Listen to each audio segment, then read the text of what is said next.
Maintenant que vous avez fabriqué vos produits, vous les avez fait inspecter, tout est bon, vous êtes prêt à les envoyer, il est temps pour vous de choisir par quelle méthode vous voulez expédier vos marchandises.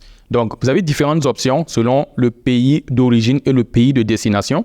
Mais généralement, vous allez voir que le prix et les délais d'expédition sont inversement proportionnels. Alors, j'ai un tableau comparatif que je vais vous présenter bientôt. Sachez qu'il y a des fluctuations au niveau du prix et le délai d'expédition, ce qui va dépendre fortement de différents facteurs. Par exemple, les conditions climatiques. S'il fait beau temps, généralement, il n'y a pas de problème.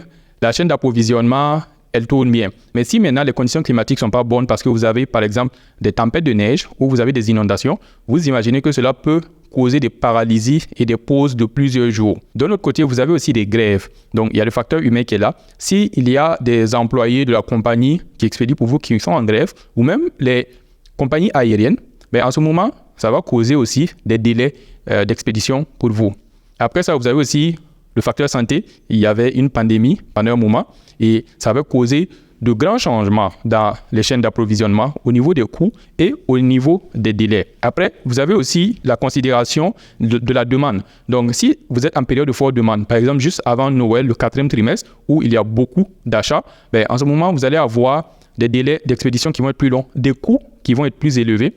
Ou par exemple, si vous prenez le nouvel an chinois, la plupart des compagnies partent en pause pour 2-3 semaines. En ce moment, tout le monde, avant cette période, tout le monde veut expédier de l'inventaire pour couvrir cette période-là. Et là, ça cause beaucoup de demandes au niveau des compagnies de livraison. C'est pour cela que vous devez toujours vous laisser des marges lorsque vous expédiez vos produits. Donc, au moins 1 semaine à 10 jours. Mais ça dépend vraiment. Vous allez savoir avec le temps, selon les périodes qui sont les plus importantes pour vous, vous allez prendre les mesures pour empêcher ces dérèglements-là. Alors, je vous ai préparé un tableau, mais sachez que c'est vraiment un tableau pour vous donner une idée parce qu'il y a toujours des changements, comme je l'ai dit, mais en moyenne, dans des bonnes conditions, s'il n'y a pas trop de changements, c'est ce que vous devrez voir. Et au niveau des coûts, vous allez voir que j'ai mis des dollars, je n'ai pas mis des valeurs. Je vais vous donner quelques exemples pour les meilleurs scénarios, mais vraiment, ça peut changer. Donc, sachez tout simplement que s'il y a un changement au niveau de l'expédition par Air Express, vous allez avoir sûrement un changement aussi au niveau de l'expédition par bateau. Donc, je vais vous présenter le tableau. Il est organisé du plus rapide au plus lent pour les méthodes d'expédition. Donc, vous allez voir qu'en premier, vous avez l'expédition par avion courrier. Avion courrier, qu'est-ce que c'est? C'est généralement l'expédition par une compagnie comme DHL ou par UPS en utilisant leur méthode express. Donc, en ce moment, c'est vraiment cette compagnie-là qui va aller prélever le colis, la marchandise au niveau du fournisseur et l'envoyer directement dans les entrepôts d'Amazon. Donc, eux, ils sont vraiment très efficaces, ils sont très rapides. Ils vont livrer en quelques jours. Bon, voilà, il y a la paperasse au niveau de la douane, il y a le prélèvement au niveau du fournisseur et aussi la livraison Amazon. Donc, généralement, en 1 semaine, vos marchandises devraient arriver de l'autre côté. Souvent, même, ça vous prend juste 3 jours, 4 jours pour arriver à Amazon. Après, Amazon prend son temps pour réceptionner la marchandise. Mais c'est vraiment très rapide. Et c'est ce qui va vous coûter aussi le plus cher.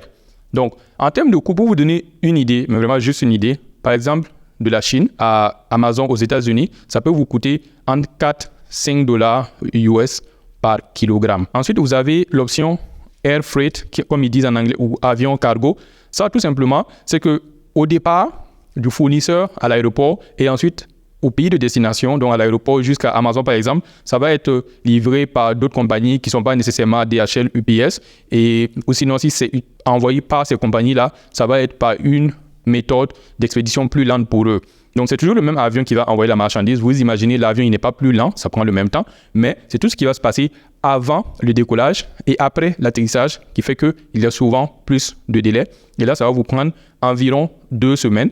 Et en termes de coût, vous pouvez voir que j'ai mis 4 dollars parce que c'est légèrement moins cher que la méthode Air Express courrier. Mais faites attention, toujours demandez les coûts parce que vous pouvez vous retrouver dans une situation où il y a une forte demande au niveau du Air Cargo et là, vous allez vous retrouver à payer plus cher pour expédier en cargo que vous ne payerez si vous expédiez par Express. Donc, demandez toujours et vous allez faire vos comparaisons. Sachez aussi qu'au niveau du Air Cargo, il peut y avoir plus de fluctuations par rapport au Air Express où, par exemple, c'est DHL ou UPS qui prend la marchandise au départ jusqu'à l'arrivée. Donc, plus il y a d'acteurs dans la chaîne d'approvisionnement et plus vous allez avoir des fluctuations. Donc, souvent même les fournisseurs ou les transitaires vont vous dire qu'en cargo, c'est 1 à 2 semaines. Donc, vous voyez que vous avez quand même une bonne marge là-bas. Souvent, ça peut être plus. Donc, c'est bon à savoir. Si le prix est vraiment très proche, allez-y avec le Air Express si vous pouvez. Ensuite, vous avez la méthode par camion. Truck en anglais. Donc, ça, évidemment, ça va dépendre de là où vous expédiez. Donc, si vous expédiez, par exemple, de l'Asie jusqu'en Europe,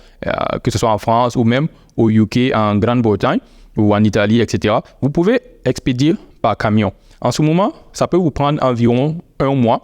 Et au niveau des coûts, vous voyez que j'ai mis 3 étoiles. Donc, c'est légèrement moins cher que le Air Cargo. Ensuite, on passe à la méthode d'expédition par train. Alors, par train, vous pouvez voir que ça prend environ 5 semaines. J'ai bien dit environ. Et au niveau des coûts, j'ai mis $2. Donc, c'est $2 comparatifs. Ensuite, vous avez la méthode d'expédition par océan, par bateau. Donc, si vous prenez par exemple les États-Unis, vous avez une méthode qui dit océan rapide, Ocean Express. Et ça, c'est seulement pour les États-Unis et le Canada. Et même pour le Canada, en fait, ils envoient d'abord aux États-Unis et après, par camion, ils font passer la frontière. Et ça peut vous prendre environ 4 semaines. Et vous voyez qu'au niveau des dollars, j'ai mis 2. Donc, c'est à peu près la même chose que par train. Mais encore une fois, ça, c'est vraiment juste pour l'Amérique du Nord vers les États-Unis ou le Canada. Ensuite, vous avez la méthode lente par bateau.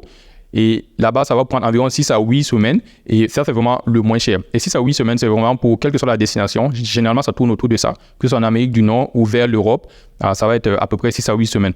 Donc, qu'est-ce qui fait qu'il y a une méthode rapide pour l'Amérique du Nord? Mais c'est parce que c'est la compagnie qui expédie, en fait. Ils ont des ports dédiés au départ et à l'arrivée. Ça fait que pour décharger les marchandises et les faire sortir, c'est beaucoup plus rapide. Parce que vous imaginez, dans les ports, il y a des dizaines de milliers de containers qu'ils doivent gérer. Il y a beaucoup de bateaux qui arrivent en même temps.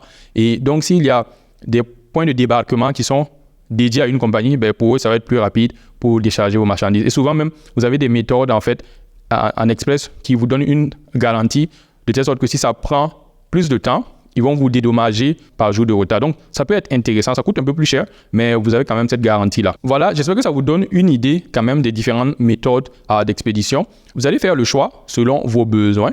Sachez aussi que généralement, vous allez avoir un minimum de poids-volume que vous devez expédier pour une méthode. Donc, par exemple, par bateau, on peut vous dire que vous devez expédier au minimum 100 kg. Si vous envoyez moins de 100 kg, vous allez payer quand même pour 100 kg. Si c'est aussi au niveau de la voie aérienne, on peut vous dire par exemple que vous allez payer un minimum de 10 kg. Donc, à vous vraiment de comparer. Et lorsque vous n'avez pas une grosse charge à envoyer, demandez bien à votre transitaire. Donc, quelle méthode vous devez utiliser?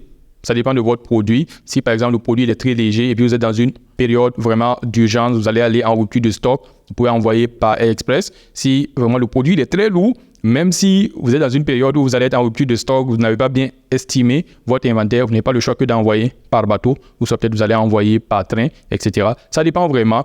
Toujours faire le calcul comparatif en gardant un œil sur la profitabilité, n'est-ce pas? Parce que plus le coût il est élevé et plus ça va impacter votre profitabilité. Alors, j'espère que vous avez appris beaucoup avec cette vidéo. N'hésitez pas à me poser des questions si vous en avez. Ça va me faire un plaisir de vous répondre et à très bientôt.